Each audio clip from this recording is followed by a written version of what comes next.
Hey guys, tonight we're taking a stroll through the bustling, chaotic streets of ancient Rome, but with a twist. Imagine you're not in the comfort of your modern world. Instead, you're plopped down right in the middle of the ancient city, trying to make it through a single day as an unsuspecting 21st century person. A little time travel, a little bit of hardship, and a whole lot of discomfort. Spoiler, you probably won't survive this. Now, before you get too comfortable, take a moment to like the video and subscribe, but only if you genuinely enjoy what I do here. And if you feel like it, go ahead and drop your location and local time in the comments. I love seeing how far and wide these journeys reach. Now, dim the lights, maybe turn on a fan for that soft background hum, and let's ease into tonight's journey together. First things first, you're in the city of Rome, and let me just say, Rome was not built with your comfort in mind. In fact, it's pretty much the opposite. The streets are crowded, absolutely packed with people, carts, animals, and the occasional food vendor selling who knows what. You're already wondering how you're supposed to move around, and well, that's the first hurdle.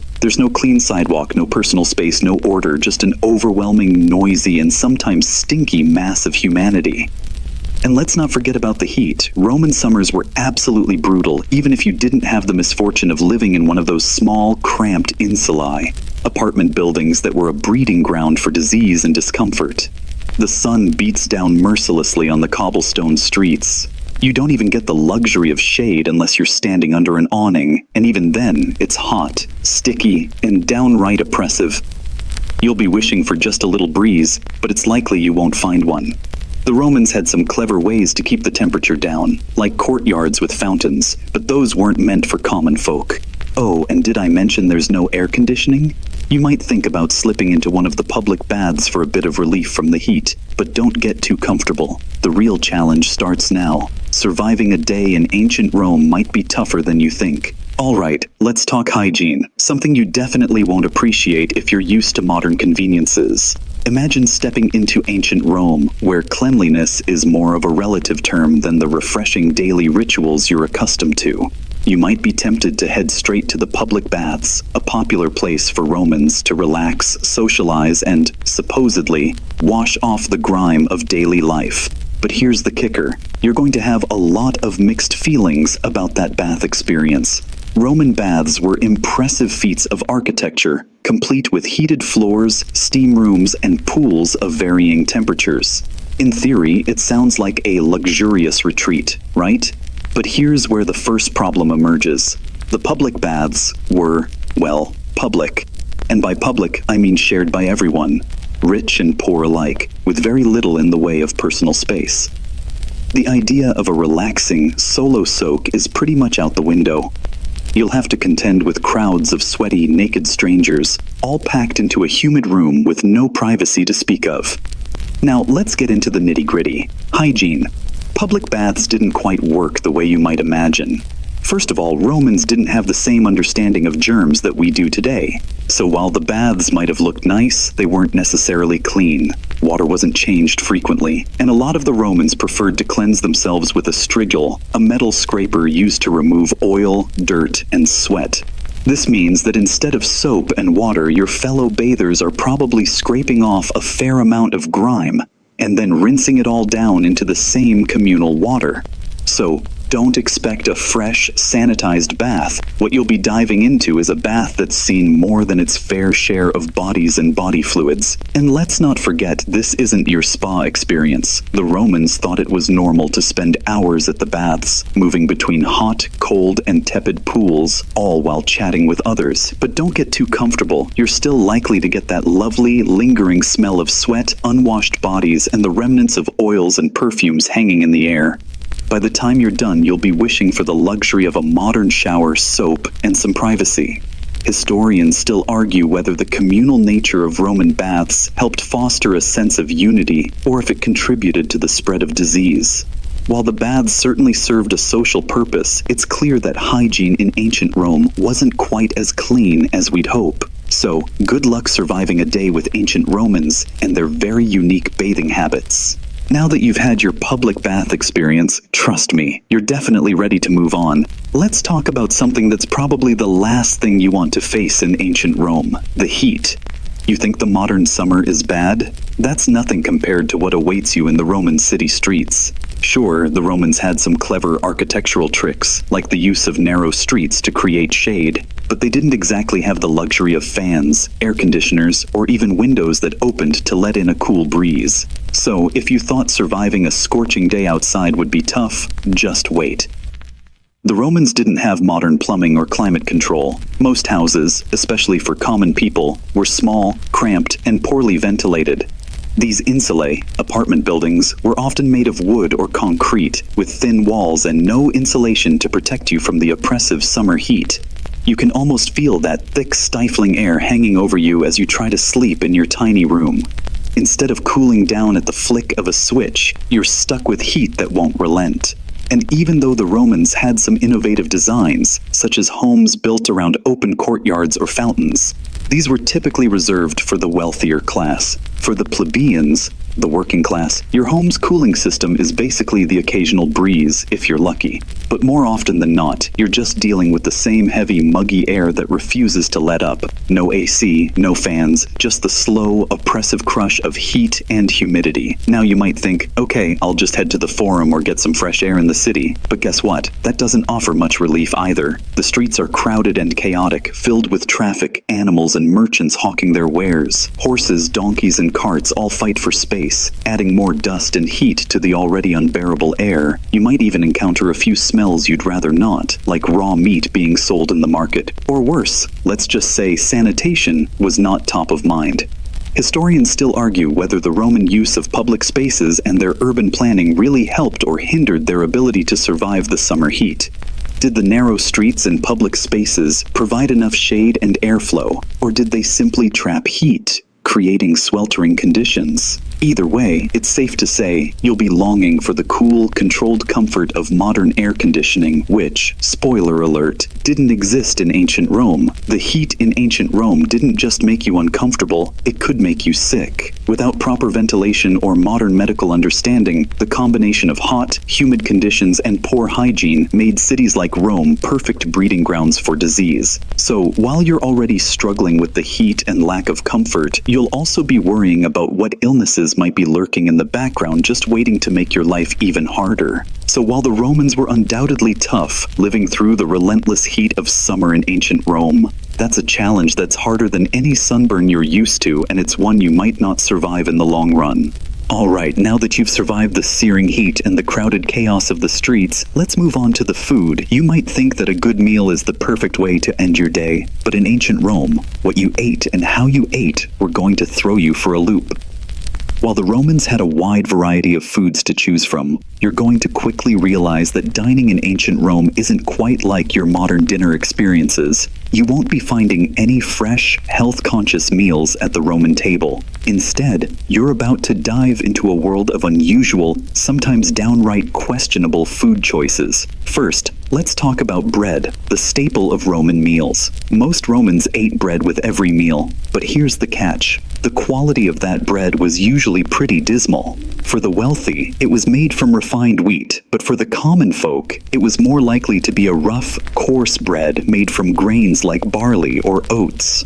Imagine chewing on a dry, dense, crumbly loaf. Sounds less like your favorite artisanal sourdough and more like a teeth-chattering struggle. It was filling, sure, but flavorful?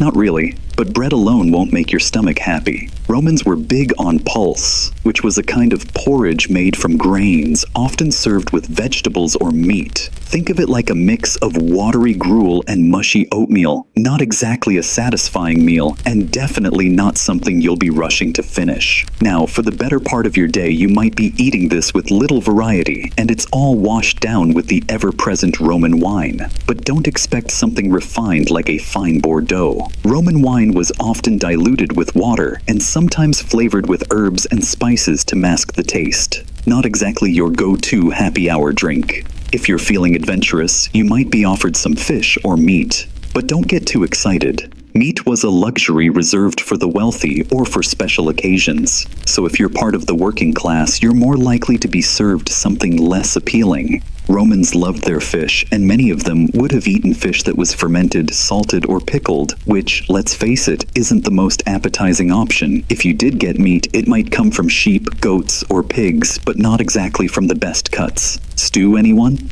Now here's where things get a little strange. Romans weren't picky about what they ate. Sure, they had their regular meat and vegetables, but they also enjoyed some unique dishes that would probably have you running for the nearest fast food chain. They were known to eat dormice. Yes, the little furry creatures. Not only were dormice served up as a delicacy, but they were often stuffed with a mixture of minced meat, herbs, and honey before being roasted. Imagine having that on your dinner plate after a long day in the heat. Still hungry? Historians still argue about the role food played in Roman culture. Was it a means of survival, a luxury, or both? Some believe the obsession with extravagant banquets and unusual dishes reflected Roman society's excessive indulgence, while others argue that these meals helped solidify social bonds, especially in the wealthy class. Either way, this kind of food is definitely not something that would satisfy your cravings for modern-day comfort food. For the average Roman, the food was not only bland and often strange, but also not particularly nutritious. With a limited understanding of nutrition, the diet lacked variety, vitamins, and the healthy balance of nutrients we now take for granted. You'll be dealing with constant hunger pangs, poor digestion, and probably a few bouts of food poisoning from the questionable preparation and preservation methods. And when it comes time for dessert, well, let's just say you're still living in a time before chocolate and sugar-filled confections. Instead, the Roman sweets involved honey, nuts, and fruit, and they weren't exactly anything you'd get excited about. You might get a honeyed cake or some stewed fruit, but compared to your favorite modern pastries, it's a letdown. So, after a long day spent sweating under the unforgiving sun, trudging through filthy streets, and getting by on lackluster food, you're probably wishing for a delivery app right about now. So, you've made it through the grueling heat, survived the dubious food choices, and even braved the unsanitary public baths. But let's take a moment to talk about another aspect of life in ancient Rome that might make you question how long you'd last: the medical care. Forget the convenience of modern doctors, specialists, or even a simple trip to the pharmacy for some over-the-counter medicine. In ancient Rome, when you felt sick, you were more likely to end up with a concoction of questionable herbs, a bloodletting session, or, if you were lucky, some bizarre home remedy involving animal products.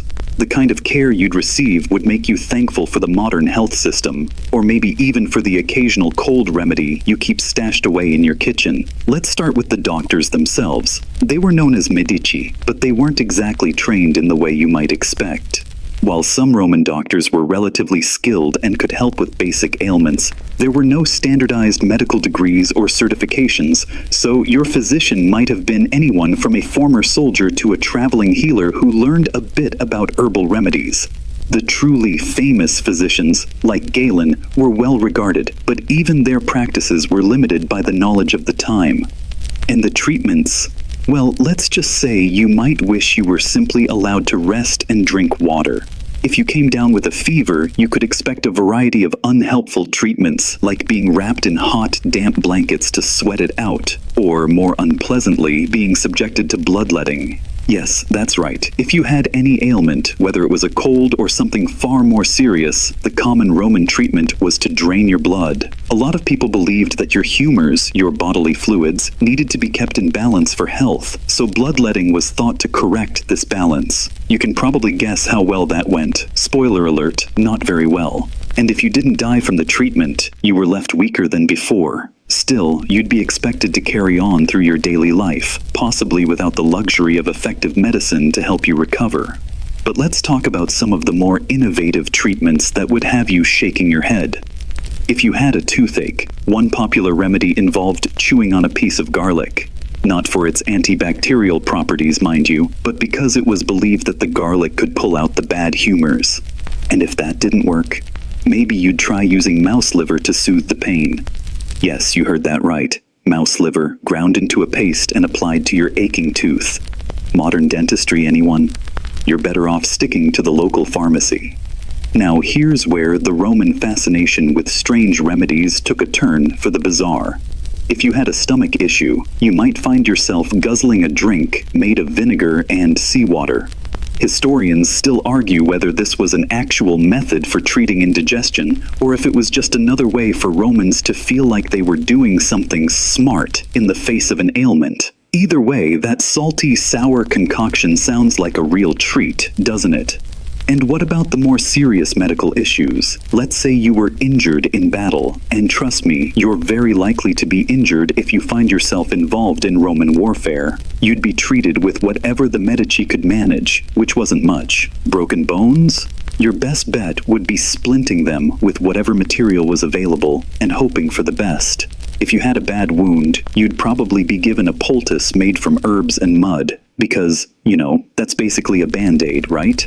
Historians still debate the effectiveness of Roman medicine. Did their treatments actually have any merit, or were they simply wildly inaccurate and potentially dangerous? Some argue that certain remedies, like herbal treatments, were more effective than we give them credit for, while others say that Roman medicine was little more than trial and error. Either way, you're definitely not walking away from this day in ancient Rome feeling any better, or healthier for that matter. After all, you might survive the heat, the food, and the chaotic streets of the city, but when it comes to maintaining your health, you're really left to fate. Roman doctors had very limited tools, and the idea of getting well just doesn't seem too promising when you've been subjected to treatments that could very well make things worse.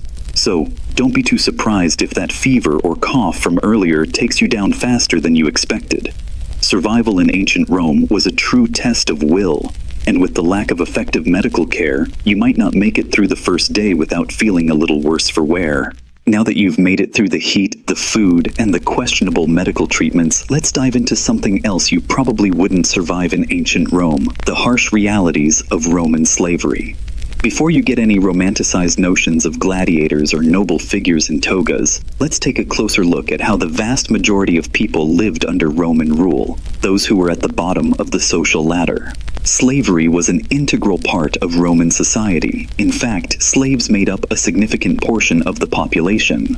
While the upper class enjoyed the luxury of leisure and opulence, the slaves toiled day in and day out, doing everything from manual labor to serving in the homes of the rich. It's hard to even imagine the kind of day-to-day life they lived. Harder still when you realize that if you were a slave, you had no rights. You were essentially a piece of property subject to your owner's whims and punishments. Let's say you woke up as a slave in the morning. Well, you probably wouldn't be sleeping too well to begin with. Most slaves lived in cramped, poorly constructed living quarters, if they even had any space to call their own. If you were fortunate, you worked in a wealthy household, cleaning or cooking. But if you were unlucky, you might be working on a farm, or even in the mines. The work was grueling, back-breaking, and never-ending, and there was no escape from the relentless cycle. And as for your treatment, well, let's just say that being a slave in ancient Rome wasn't exactly cushy. Roman slaves had few protections from their masters. They could be whipped, beaten, or punished in ways that you wouldn't even want to think about. The idea of working without rest, under constant threat of violence, might seem like a nightmare, but for many in Roman society, it was just the reality. No days off, no comforts, just work, punishment, and survival. But don't think for a moment that it was just the laborers who suffered. Slaves worked in almost every sector of Roman society, from household servants to those involved in gladiatorial combat, from teachers to doctors. In fact, some of the most highly skilled people in Roman society were actually slaves. Imagine being a brilliant doctor or philosopher, but with no freedom, no rights, and no ability to make decisions for your own future.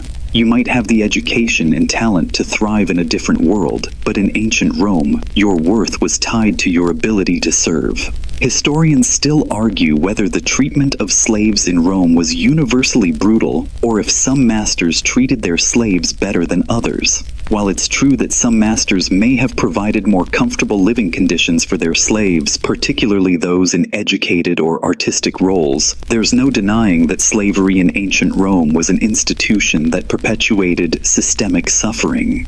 And even if your master was one of the more lenient ones, your life still wouldn't be your own.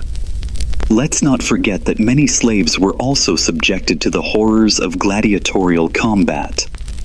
Imagine, if you will, being forced to fight to the death in an arena for the amusement of the masses. You may have been trained as a gladiator in a special school, or you might have been thrown into the arena without any preparation at all. Either way, the odds of survival were not in your favor. Gladiatorial combat wasn't a noble pursuit. It was a brutal, violent spectacle designed to entertain. The idea of earning glory through combat sounds thrilling, but in reality, it was a gamble for your life, and it's not one you're likely to win. Even if you avoided the gladiatorial arena, your status as a slave meant that your survival depended entirely on the whims of those who owned you. Escape was rare and dangerous. Runaway slaves faced the constant threat of capture, punishment, or worse. The only chance for freedom you might have had was to be freed by your owner, but that was a rare privilege, not something that came easily. As if that weren't bad enough, let's also consider the fact that slaves had to worry about potential rebellion and uprisings. If you were a slave in ancient Rome, you were part of a large, oppressed class, and tensions often flared. The most famous slave revolt, led by Spartacus, is remembered in history as a brutal attempt to break free from slavery, but in reality, these uprisings were mercilessly crushed by Roman authorities. So even if you thought you could escape or rebel, the system was designed to keep you in check, permanently. As you can see, surviving in ancient Rome as a slave was a harsh reality. The work was grueling, the treatment cruel, and the chances of gaining freedom slim. For most, the life of a slave was one of constant struggle and fear, where survival wasn't guaranteed. If you found yourself enslaved in ancient Rome, your future was uncertain, and your fate lay entirely in the hands of those who owned you. So, if you thought surviving the heat and the strange food was a challenge, try imagining yourself in the shoes of someone whose entire life was controlled by another. Alright, you've navigated the oppressive heat, questionable food, rough medical care, and the stark reality of Roman slavery. But let's talk about something that you definitely wouldn't survive: the Roman military and the brutal nature of ancient warfare. You might have seen those grand scenes in movies where the Roman legions march in perfect formation, spears raised, shields locked, ready to fight for glory and the empire. Sounds heroic, right? In reality, ancient warfare was far less glamorous and a lot more life-threatening. First off, the Roman military wasn't just about honor and glory, it was about surviving the carnage of battle. While the Roman legions were incredibly disciplined and formidable, they didn't have the luxury of modern armor or medical care. Imagine this. You're standing in line, surrounded by a row of soldiers in their heavy armor, all gripping their gladius, that short sword, their shields held firm, and you're suddenly thrown into the thick of battle. The clash of swords, the screams, and the chaos. It's like nothing you've ever experienced. You're facing heavily armored opponents, and the battle isn't about fancy duels. It's a brutal, sweaty, bloody mess. You're on the front lines, swinging your sword and hoping for the best. But in the heat of the moment, you're just as likely to get skewered by an enemy's spear, or crushed under the weight of a well-aimed blow from a larger enemy.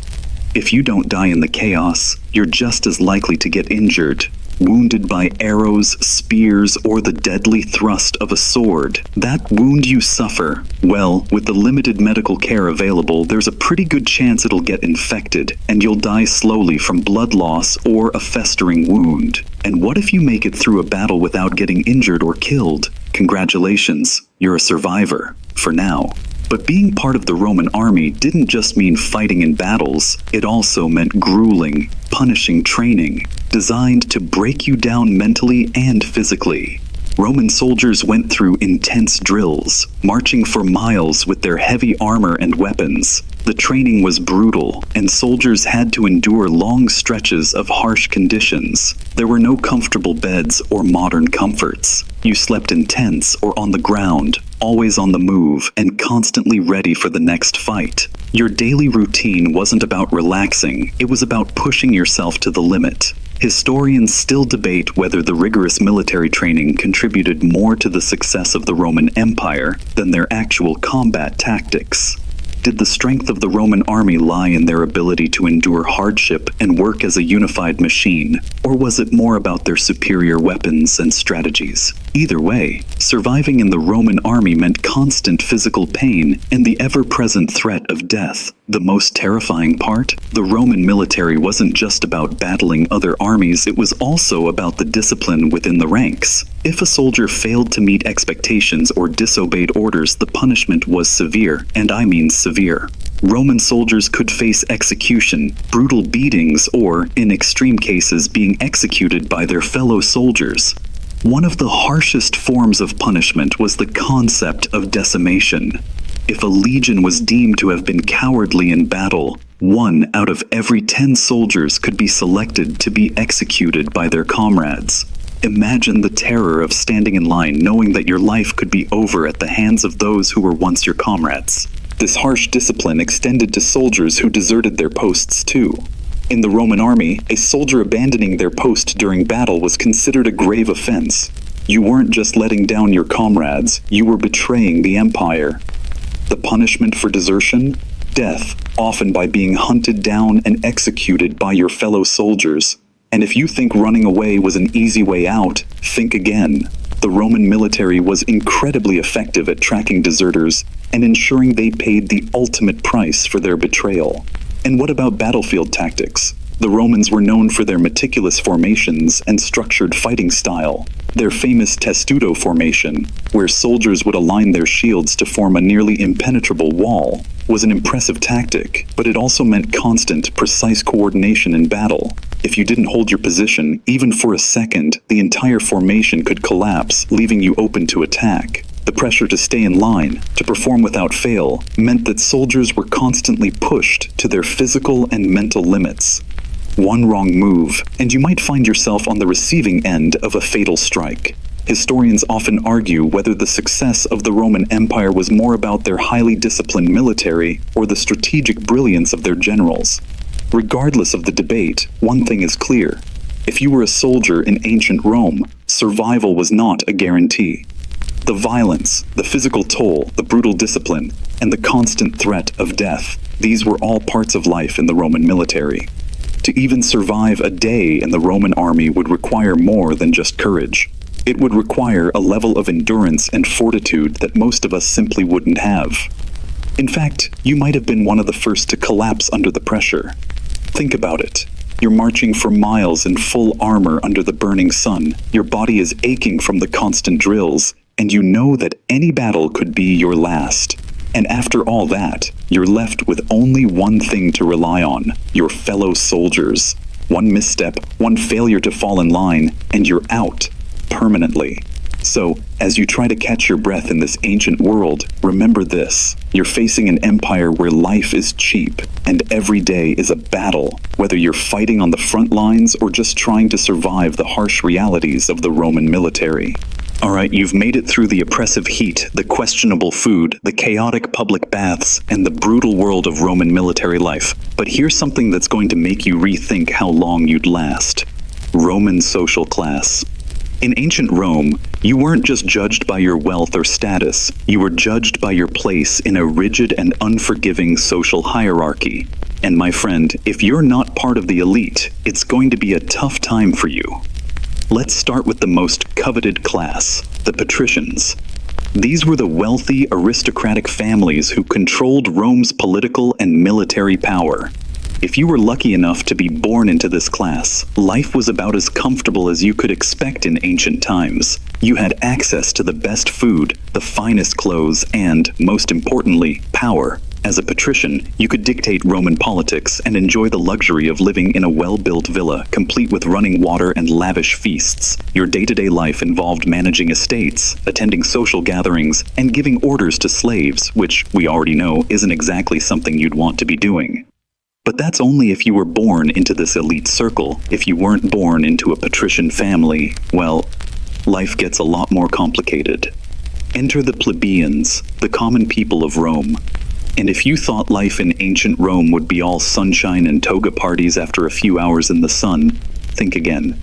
Being a plebeian meant you were part of the working class, often relegated to a life of hard, unrelenting labor.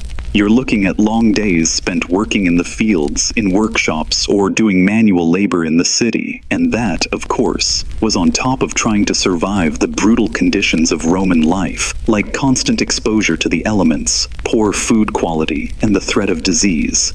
But it wasn't just physical labor that made life hard for the plebeians. The class divide in Rome was stark, and as a plebeian, you were constantly reminded of your place.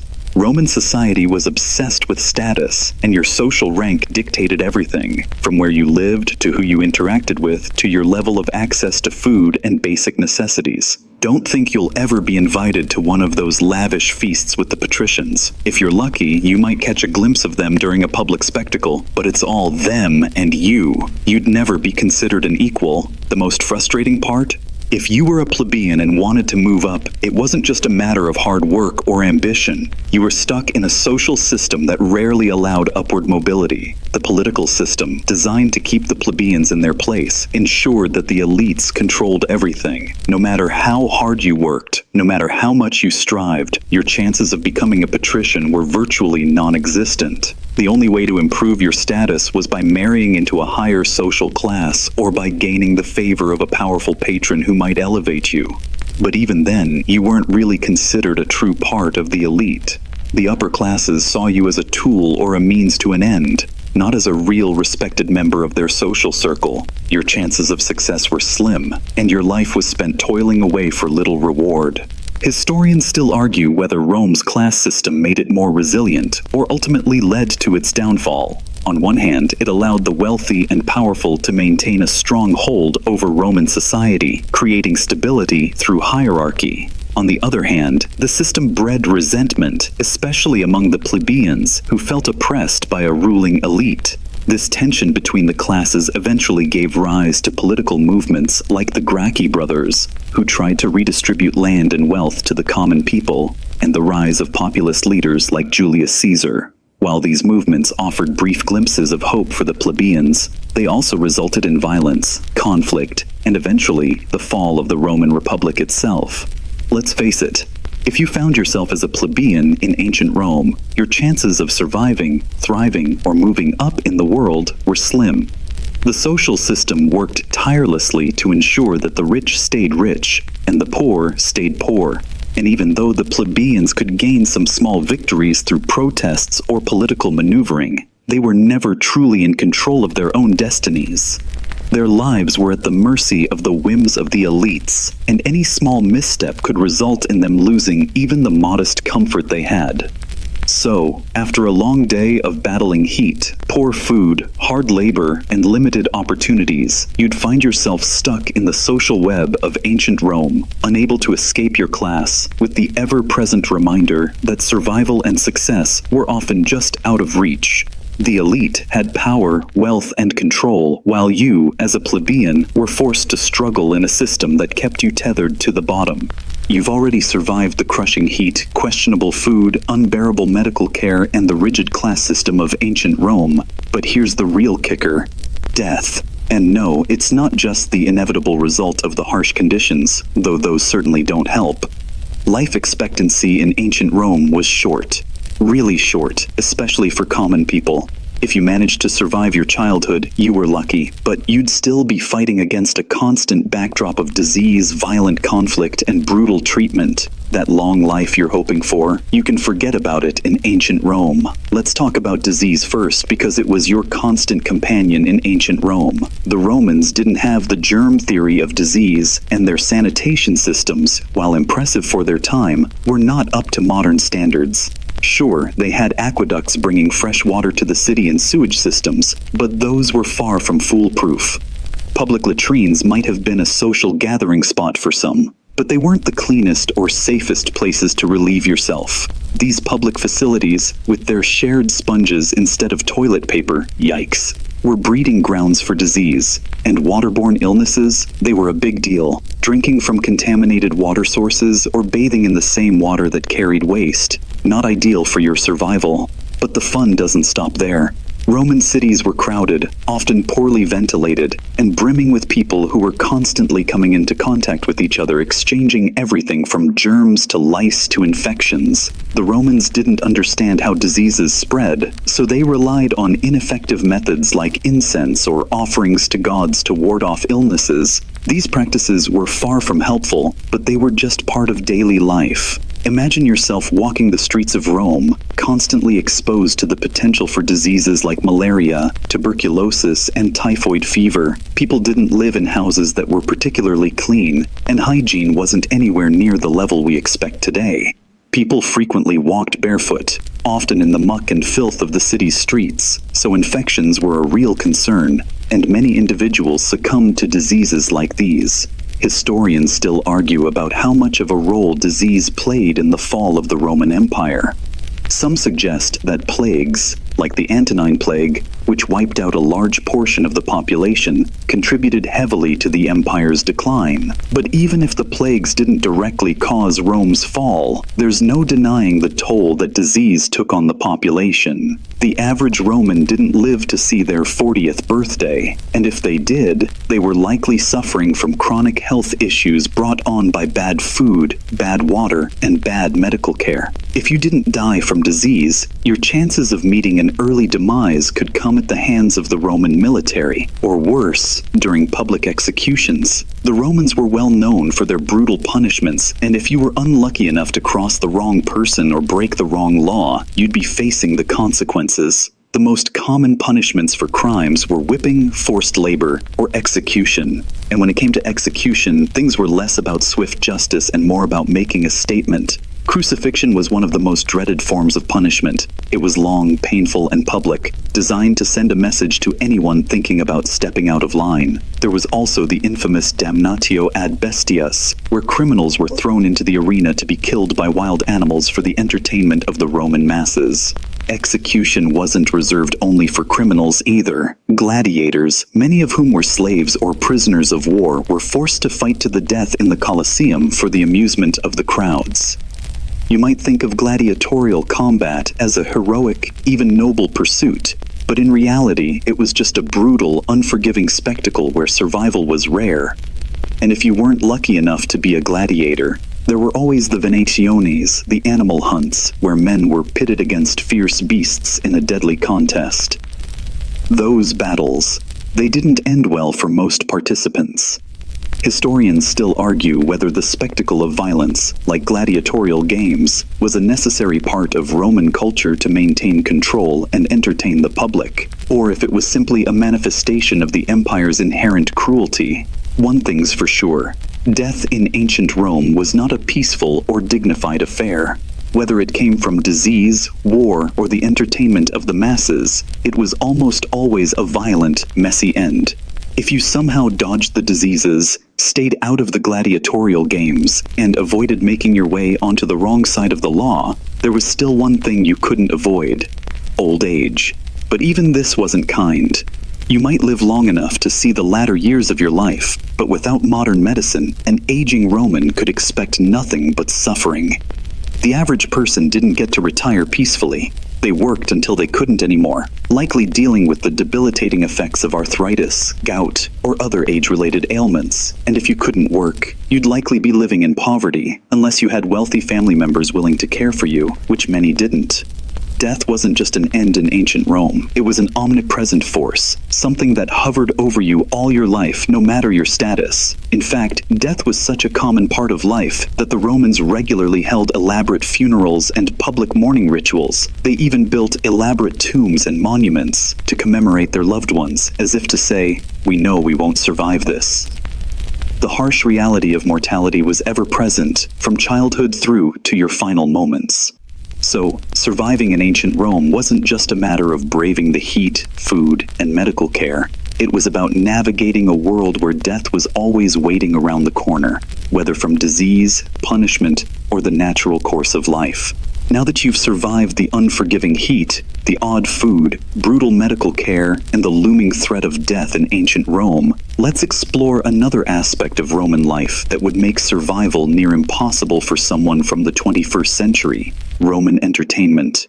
When you think of entertainment in ancient Rome, you might picture the grand spectacles of gladiatorial combat or chariot races. But let me assure you, what you see in movies or on TV is just a tiny glimpse of the nightmare that these public events could be. It wasn't just about a casual, thrilling afternoon out. Roman entertainment was about blood, spectacle, and death. The grandest form of entertainment?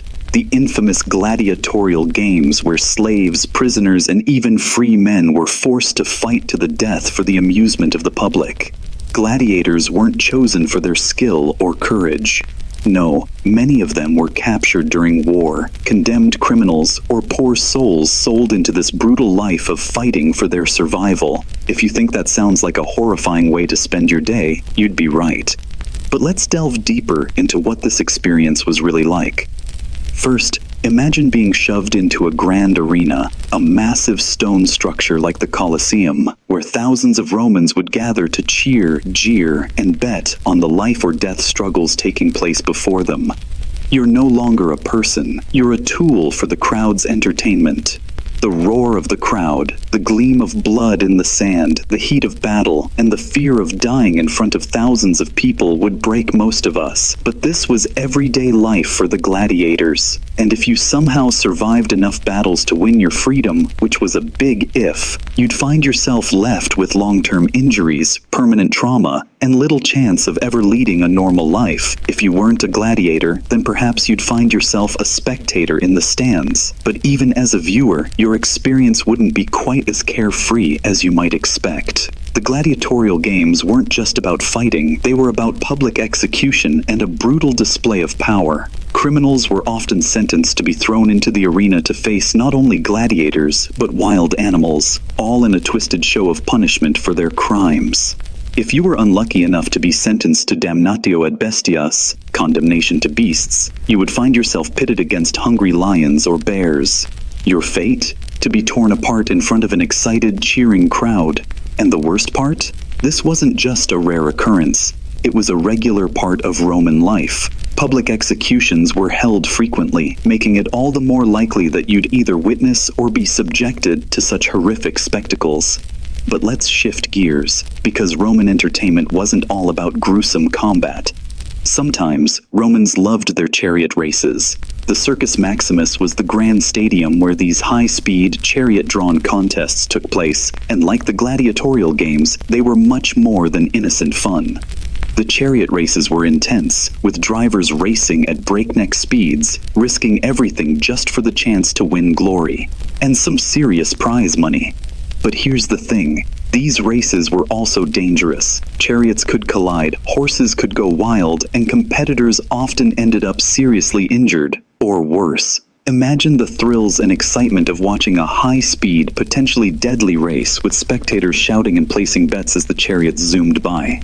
And yet, even in these races, the underlying reality of Roman entertainment was clear. It wasn't just about fun, it was about power, control, and making people watch violence. The Romans were obsessed with showing dominance and superiority, whether in battle, in the arena, or in the chariot races. Their entertainment was a raw reflection of their culture, where the line between celebration and suffering was often blurred. And if you were a part of this world, whether as a gladiator or a spectator, your life was constantly under the shadow of this brutal, merciless form of entertainment. Historians still argue about the cultural impact of these brutal forms of entertainment in ancient Rome. Some suggest that these public spectacles served to reinforce Roman power, creating an us versus them mentality that strengthened the unity of the empire. Others believe that these games were merely a distraction, keeping the masses pacified and entertained while the political elite maintained control. Whatever the reasoning, one thing is clear. Roman entertainment was deeply entwined with violence, and it didn't have the same fun-loving tone we often associate with modern sports or theater. If you think about spending your day in a Roman arena, whether as a fighter or a spectator, you'll quickly realize this is not something your modern sensibilities could handle. Now think about the horror of being a gladiator or a criminal facing public execution. And then remember this, you're likely to be part of a very public spectacle. From the moment you step into that arena, your life no longer belongs to you. It's at the mercy of the crowd. They cheer or jeer depending on how well you perform, and whether you win or lose, you're still not guaranteed survival. Even if you win a match, you might still die from the after effects of a wound, or you could end up as a spectacle in another violent game. So while you might think you're signing up for glory and fame, you'd soon discover that your place in Roman entertainment is much more likely to be gruesome and brief. And honestly, as much as we might be fascinated by the idea of gladiators and chariot races today, the reality of it back then, it was a terrifying way to spend a day. You can't exactly pull off your best movie hero moment in a battle to the death with no guarantees of making it out alive, especially with thousands of people cheering for your demise. So, by now you've survived the brutal entertainment culture of ancient Rome, but let's take a step back and think about something that's been lurking in the background of Roman life: the legal system. If you thought getting through the gladiatorial games or surviving the chariot races was tough, wait until you find yourself tangled up in the web of Roman laws and punishments. In ancient Rome, one wrong move, whether big or small, could quickly result in a very unpleasant consequence. Let's start with the basics. The Roman legal system was complex, and not in a modern legal framework way that might seem organized, but more like a chaotic maze that you wouldn't want to get caught in. There was a strong emphasis on obedience to the law, and breaking even the smallest of laws could lead to severe punishment. Public order was so essential that Roman officials were always looking for ways to ensure no one stepped out of line. Whether you were an elite or a common plebeian, the law could affect your life in major ways. If you were unlucky enough to face a court case, it wouldn't be the type of trial where lawyers argue and a judge makes an informed decision. Roman trials often depended more on public opinion and your ability to convince others of your innocence. That means if you didn't have the right connections, status, or oratorical skills, you might as well forget about justice. Add to that the fact that many laws were designed to favor the rich and powerful. Imagine being a plebeian, trying to navigate this system without the proper legal knowledge, while the elite patricians could afford skilled lawyers and have an army of supporters. Now let's talk about punishment. In ancient Rome, being caught breaking the law didn't always lead to a slap on the wrist. No, it often meant something much worse. In fact, punishment could be so severe that it might make you wish you had never committed the crime in the first place. Take the poena culae, for example. If you were convicted of parricide, killing your father or close family member, the punishment was downright horrific. You were sewn into a leather sack with a bunch of animals, usually a dog, a rooster, a snake, and a monkey, and then tossed into the river to drown. That's right. A death sentence where you were forced to slowly die while sharing a bag with some rather unhappy creatures. If you thought that was bad, there were plenty of other brutal punishments for different offenses. Theft could result in public flogging, or the infamous damnatio ad bestias, being thrown into the arena to be killed by wild animals, which we've already covered. Crucifixion, one of the most infamous forms of execution, wasn't just reserved for traitors or rebels like Jesus of Nazareth. It was also used for criminals, runaway slaves, and even pirates. Imagine the humiliation and pain of being nailed to a cross for all to see, just for committing a crime. This gruesome form of death could last for days, as the condemned were left to die slowly from exhaustion, blood loss, or animals scavenging at their bodies. Historians still debate whether Roman punishments, with their brutal public displays, were effective deterrents to crime, or if they just served to reinforce a system of fear and control. It's likely that the fear of such harsh punishments helped maintain social order, but it's hard to imagine how anyone, you included, could survive long in a system where one wrong step could lead to such extreme consequences. Even if you weren't caught in a public execution or faced a gruesome punishment like the ones we've mentioned, Roman legal practices meant that you could be subject to humiliating or even life-altering penalties. The social hierarchy was enforced by laws that often punished the lower classes more harshly than the elites. While the rich might escape punishment with a bribe or through clever legal maneuvering, the common people were much more vulnerable. A free citizen might be publicly humiliated, have their property seized, or even face punishment by exile, all depending on the whim of the courts or the political climate. What makes this whole system even scarier is that Roman citizens were supposed to be protected under the law, yet even they weren't always safe from extreme punishment. Take decimation, for example, a practice where 1 out of every 10 soldiers in a military unit would be executed by their comrades if the unit had shown cowardice or disobeyed orders. This wasn't just punishment. It was a terrifyingly brutal lesson in discipline. Imagine being part of a military unit where the fate of one of your comrades could be decided by a random lottery, and you might be the one to execute them. That's enough to make anyone lose their appetite for battle, don't you think? The Roman legal system, then, was not only a way of ensuring control and order, but also a way of keeping fear alive.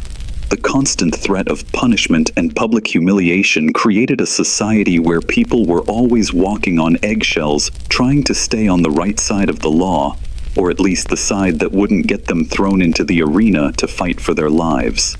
So, if you ever found yourself in a legal bind in ancient Rome, good luck. Whether you were accused of stealing a loaf of bread or committing a far worse crime, your fate would often be out of your hands, controlled by the arbitrary whims of those in power. There were no lawyers to appeal to, no rights to defend you. It was the law of the land, and if you weren't part of the elite class, you'd be at the mercy of a system designed to maintain the status quo by any means necessary. Now that you've navigated the ruthless Roman legal system, let's take a moment to consider another harsh aspect of life in ancient Rome: Roman fashion. You might think of togas and fine tunics as stylish, but let me assure you, surviving a day dressed in Roman clothing would be far more uncomfortable than you'd imagine. While the elites strutted around in lavish garments that signified their status, the reality of Roman fashion was far from convenient, especially for the common folk. Let's start with the tunic, the basic garment worn by most Romans. A simple sleeveless piece of cloth, it might seem like a practical choice, but don't be fooled. Depending on your social status, the tunic could either be an uncomfortable, ill-fitting rag or a slightly fancier piece, though it was always hot. And the hot Mediterranean sun? It was relentless, and that thin piece of fabric didn't provide much protection from the elements. For plebeians, who couldn't afford the luxury of fine materials, their tunics were often rough and uncomfortable, likely made of wool or coarse linen.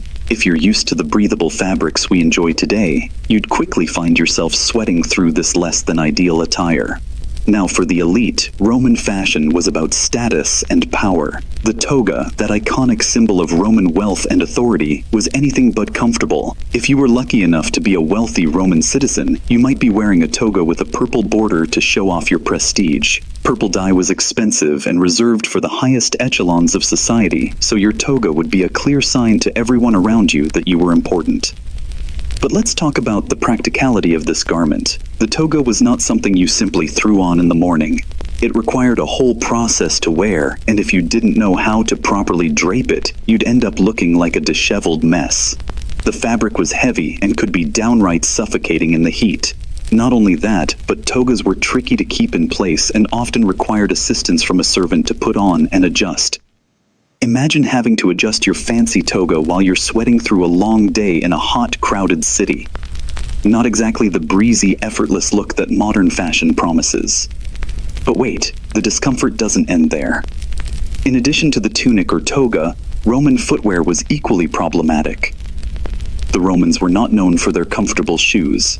Sandals were the go-to footwear, and while they might seem like a casual option, they were often hard leather straps that didn't exactly offer much support.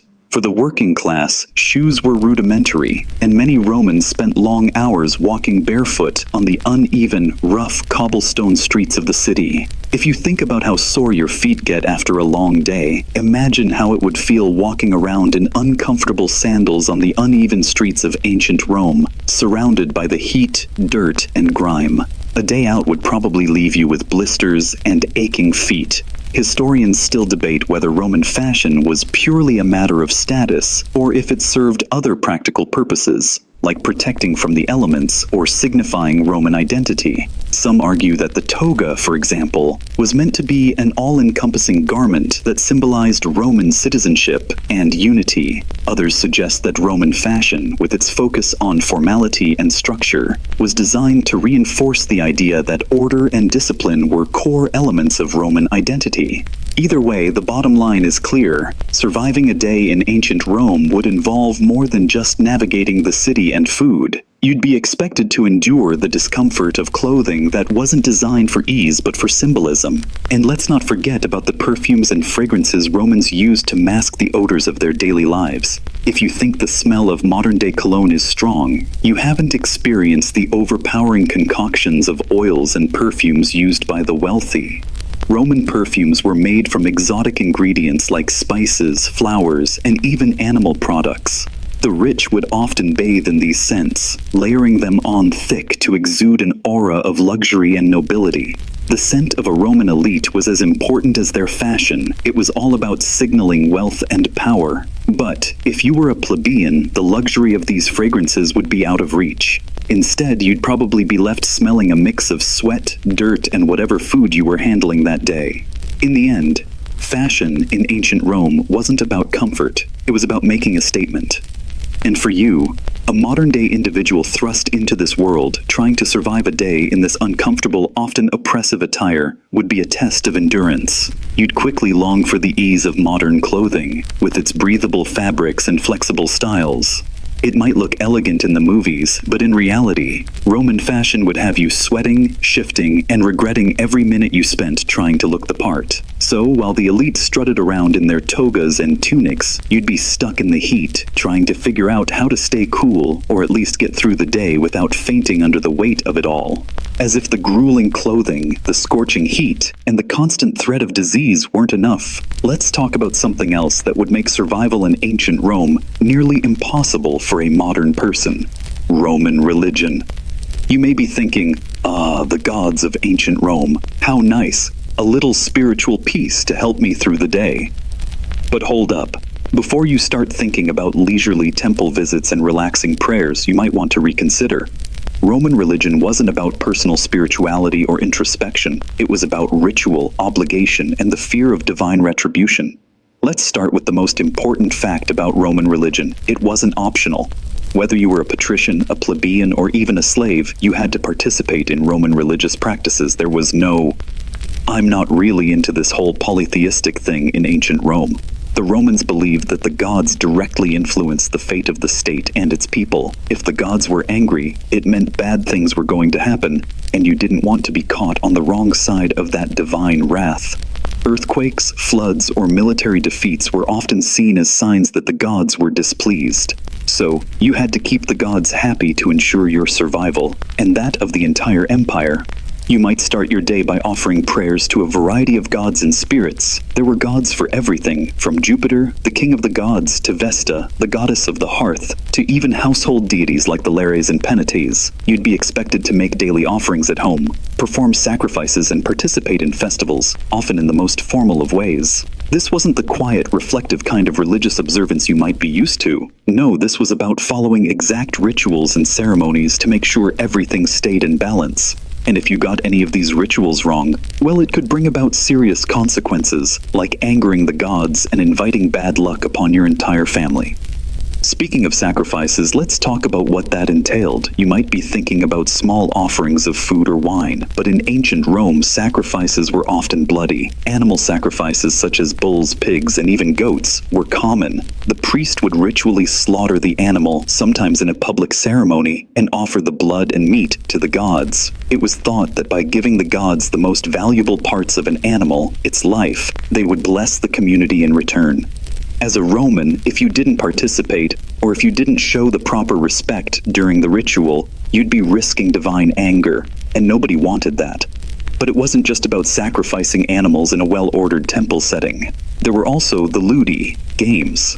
Massive public festivals where the state and religious leaders came together to worship and honor the gods, usually with a mix of gladiatorial combat, chariot races, and theatrical performances. Sounds fun, right? But these spectacles were also deeply tied to religious observances. These festivals weren't just for entertainment, they were critical to the religious and political landscape of the Roman Empire.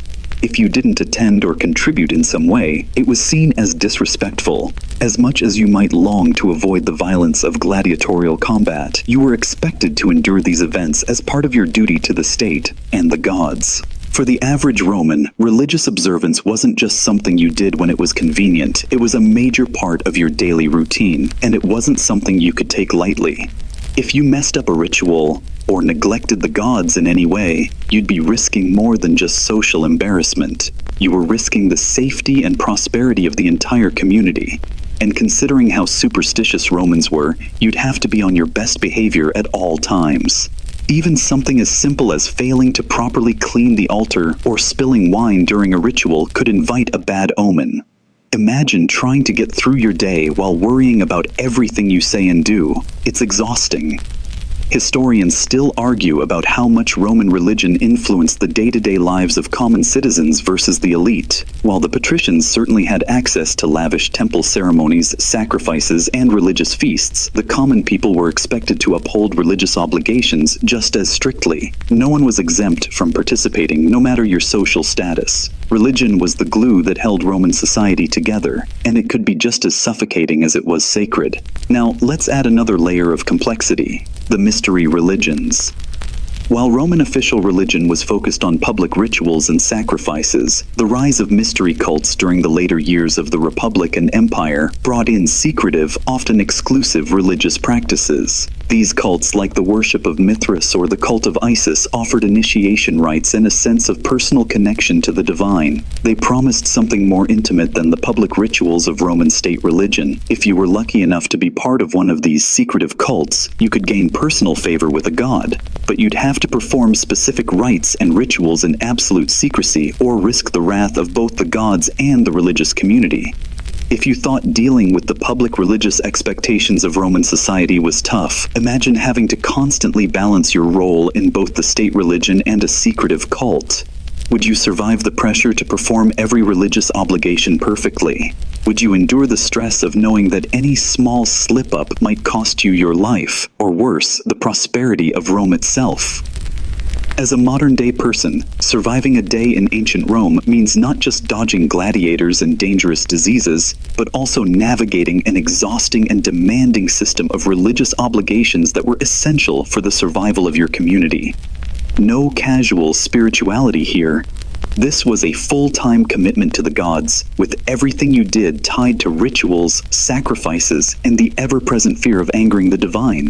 You've endured the heat, the rough food, questionable medical care, harsh legal punishments, and the suffocating religious demands of ancient Rome. But there's one last aspect of Roman life that would make it near impossible for you to survive, a crucial part of daily existence that we often overlook today: Roman housing. You might think that the Romans, with their grand architectural feats and the opulence of the imperial palaces, had it all figured out when it came to living spaces.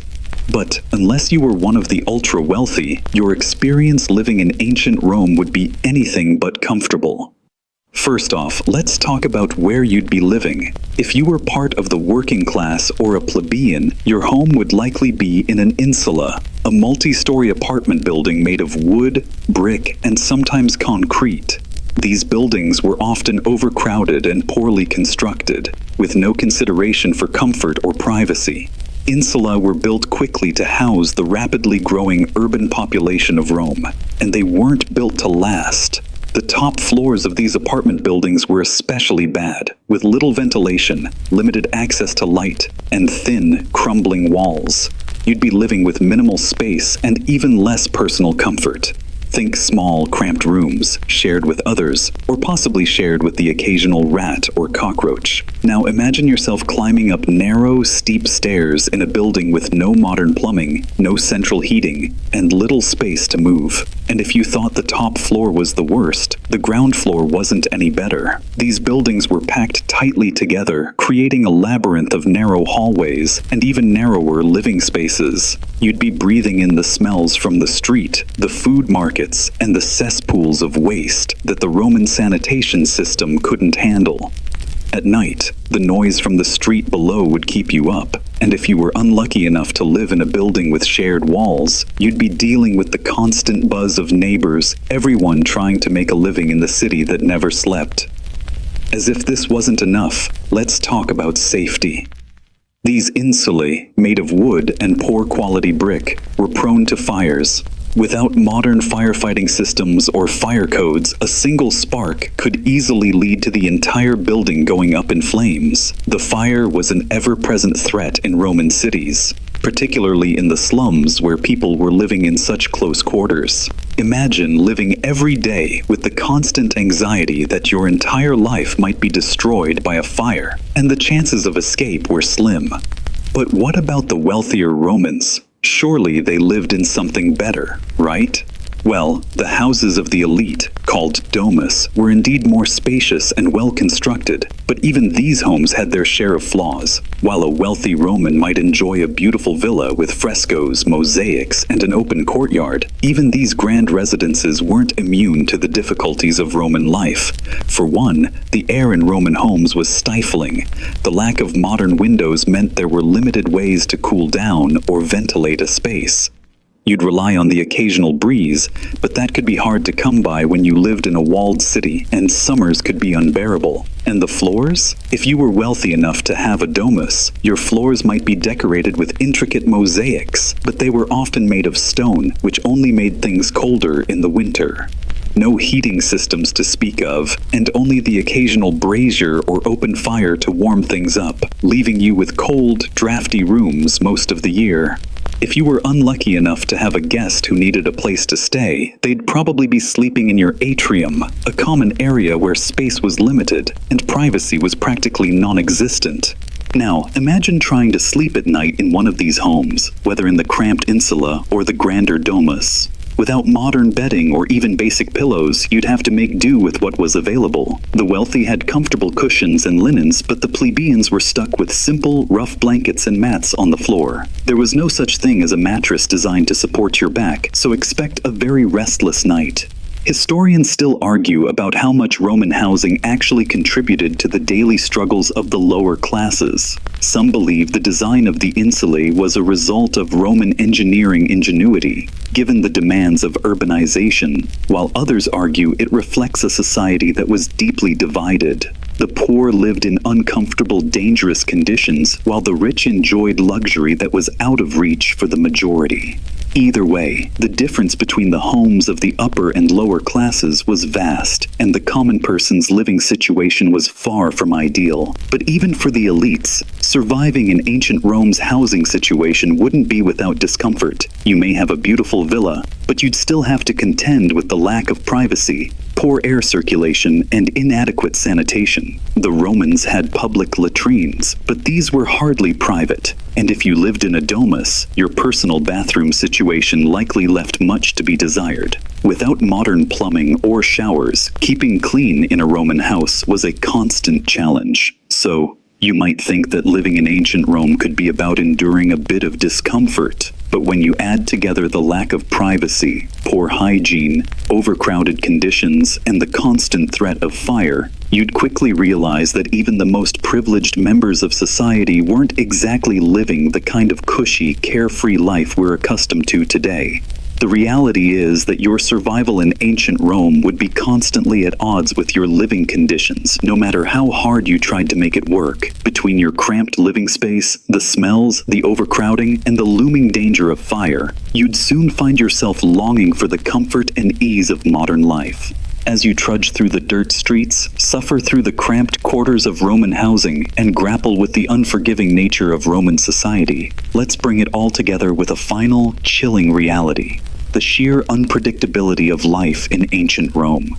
It wasn't just about surviving the daily grind, the harsh conditions, or the oppressive laws. It was about living in a world where nothing was ever certain and danger was always lurking around the corner.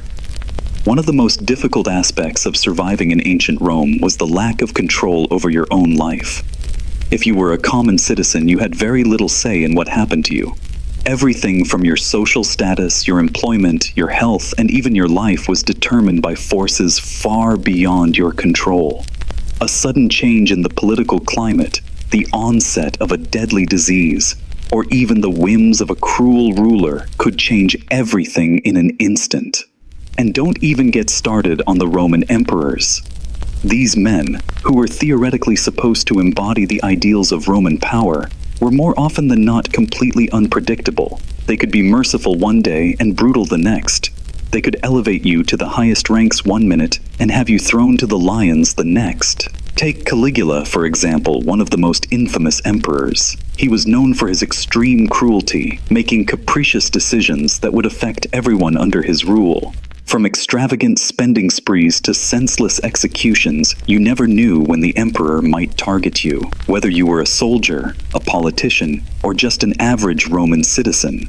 Historians still debate whether emperors like Caligula or Nero were just the result of an unstable system of rule, or whether they were simply outliers who took advantage of the power available to them. Either way, it's clear that the Roman emperors were not someone you'd want to cross. If you did, you'd likely face instant retribution. Forget about fighting for justice in a court of law. You'd have to navigate the whims of a leader whose judgment was as fleeting as the empire itself. But even if you managed to avoid the unpredictable wrath of emperors, there was still the question of survival in a world of constant conflict. The Roman Empire, despite its strength, was always teetering on the edge of instability. Whether from political strife, military overreach, or external threats from barbarian tribes, life in Rome was always at risk of collapse. Even as a citizen, you had to fear that one bad military defeat could lead to the sacking of the city or an economic downturn that would decimate your livelihood. Wars were frequent, and soldiers were expected to fight for their empire in brutal conditions, often far from home. If you were drafted into service, your life could change overnight, and not for the better. And let's not forget the ever-present threat of rebellion. The Roman Empire, though vast, was built on a foundation of suppressed peoples.